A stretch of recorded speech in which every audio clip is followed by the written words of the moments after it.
Good morning, students. Myself, Pavan Kumar, on behalf of Surya World Senior Secondary School, Bhavtdi. You are most welcome on our YouTube channel. पिछले videos में आपने tenses के बारे में पढ़ा,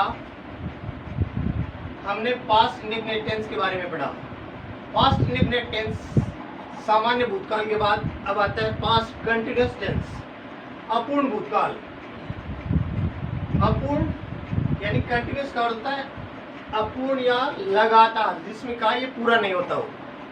तो सबसे पहले किसी भी टेंस के बारे में जानकारी लेने के लिए हमें उस टेंस की पहचान आनी चाहिए कि इस टेंस की पहचान क्या है, इसको हम कैसे पहचानेंगे कि ये वाक्य पास्ट कंटिन्यूअस टेंस का है। इस टेंस के हिंदी वाक्यों के अंत में रहा था, रही थी, रहे थे इत्यादि शब्द आते हैं। कोई भी हिंदी वाक्य जिनके अंत में रहा था, रही थी, रहे थे ये शब्द आते हैं तो वो वाक्य पास्ट कंटिन्यूअस टेंस का होगा। जैसे वह गृह कार्य कर रहा था, वह पत्र लिख रही थी, वे फुटबॉल खेल रहे थे। इस प्रकार से अनेक उदाहरण हैं। इसके बाद में अंग्रेजी वाक्य है उनमें yesterday, eight that moment, at that time इत्यादि एडवर्बियल्स आते हैं। एडवर्बियल्स क्रिया विशेषण।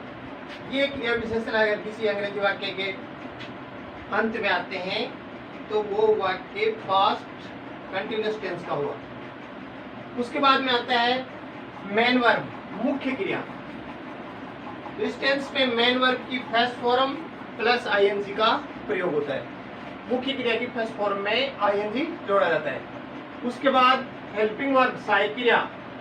इस टेंस की सहायक क्रिया वाज और वर है। एक वचनकर्ता के साथ में वाज का प्रयोग होता है और बहुवचनकर्ता के साथ में वर का प्रयोग होता है।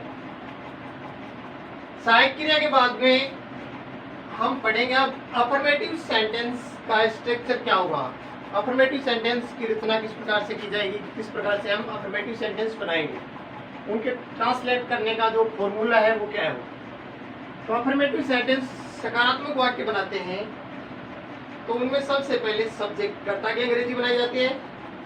सब्जेक्ट के बाद में हेल्पिंग वर्ब, सहायक क्रिया। कर्ता के अनुसार एक वचन करता है तो वाज का प्रयोग होगा और बहुवचन है तो वर का प्रयोग होगा। उसके बाद में मेन वर्ब, मुख्य क्रिया की फर्स्ट फॉर्म में आईएनजी जोड़ा जाएगा।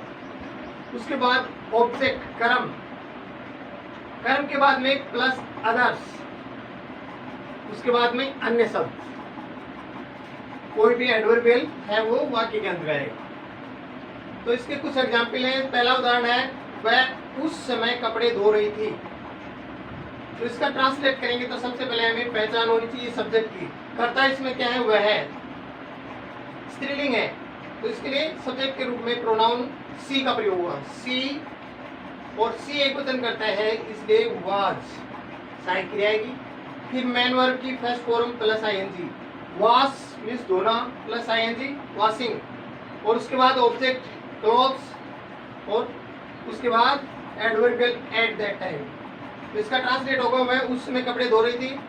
She was washing clothes at that time.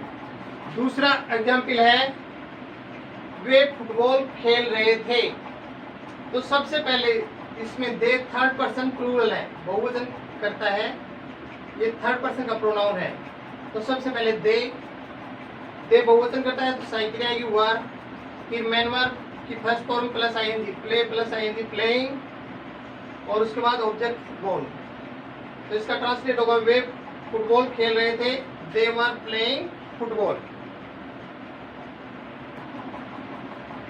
Affirmative sentence के बाद में है नेगेटिव सेंटेंसेस, नकारात्मक वाक्य।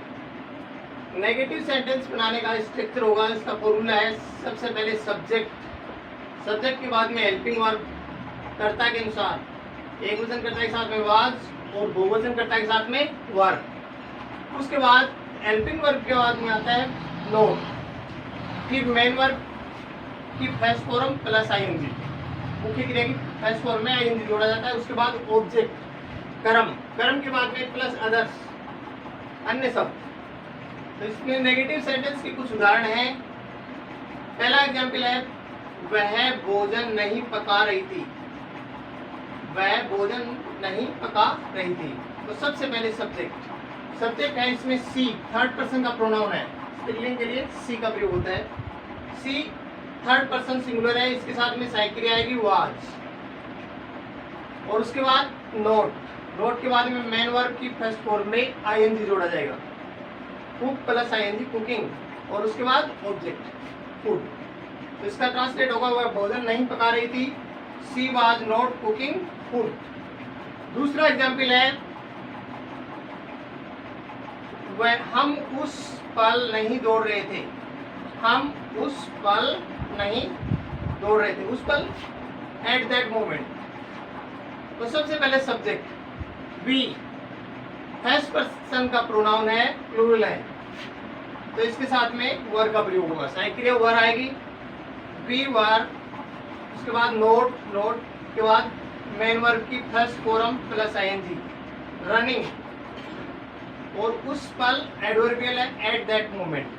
इसका ट्रांसलेट होगा हम उस पल नहीं दौड़ रहे थे, we were not running at that moment. ये हुआ नेगेटिव सेंटेंस। नकारात्मक वाक्य के बाद में आते हैं इंटरोगेटिव सेंटेंसेस, प्रश्नवाचक वाक्य। प्रश्नवाचक वाक्य दो प्रकार से बनते हैं, आपको पहले वाले वीडियो में भी बताया है, WH वर्ड से और हेल्पिंग वर्ब से। अगर WH वर्ड से बनते हैं तो WH वर्ड पहले आएगा, और केवल अगर हेल्पिंग वर्ब से बनता है तो इसमें WH वर्ड को छोड़ दिया जाएगा, WH वर्ड का स्थान ब्लैंक रहेगा, इसमें कुछ नहीं आएगा। सबसे पहले हेल्पिंग वर्ब से शुरू होगा। तो अगर WH वर्ड से शुरू हो रहा है तो सबसे पहले WH वर्ड, उसके बाद में हेल्पिंग वर्ब सहायक क्रिया कर्ता के अनुसार वाज या वर, उसके बाद में सब्जेक्ट के बाद में मेन वर्ब की first form plus ING, verb की फर्स्ट फॉर्म में आईएनजी जोड़ा जाता है, उसके बाद ऑब्जेक्ट के बाद में प्लस अदर्स, अन्य शब्द के बाद में वाक्य के अंत में मार्क ऑफ इंटरोगेशन, प्रश्नवाचक चिन्ह लगेगा। इसके कुछ एग्जाम्पल हैं। इंटरोगेटिव सेंटेंस का पहला एग्जाम्पल है, क्या सुमित उस समय पाठ याद कर रहा था। ये वाक्य क्या से शुरू हो रहा है। अगर कोई भी वाक्य क्या से शुरू होता है वो हमेशा हेल्पिंग वर्ब से, सहायक क्रिया से बनेगा। सुमित एक वचन करता है, इसलिए वाक्य के शुरू में आएगी सहायक क्रिया वाज। एक वचन कर्ता के साथ में वाज का प्रयोग होता है, जबकि बहुवचन के साथ में वर का प्रयोग होता है। वाज, उसके बाद में सब्जेक्ट सुमित, फिर मेन वर्ब की first form plus ING learning, और उसके बाद ऑब्जेक्ट लेसन, और उस समय एडवर्बियल लास्ट में आ जाएगा एट दैट टाइम।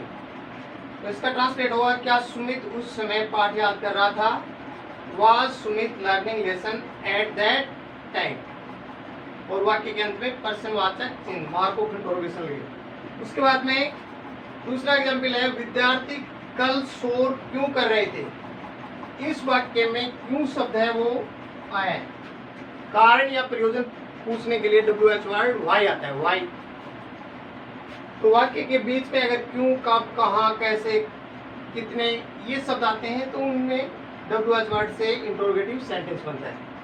तो सबसे पहले आएगा WH वर्ड वाई, उसके बाद हेल्पिंग वर्ब, विद्यार्थी एक से अधिक है, बहुवचन करता है इसलिए वर, उसके बाद सब्जेक्ट स्टूडेंट्स, विद्यार्थी एक से अधिक रहे थे, था नहीं है, इसमें थे है तो बहुवचन करता है स्टूडेंट्स, वाई वर स्टूडेंट्स, फिर मेन वर्ब शोर करना होता है मेकिंग ए नॉइज, और एडवर्बियल है कल, yesterday, why were students making a noise yesterday.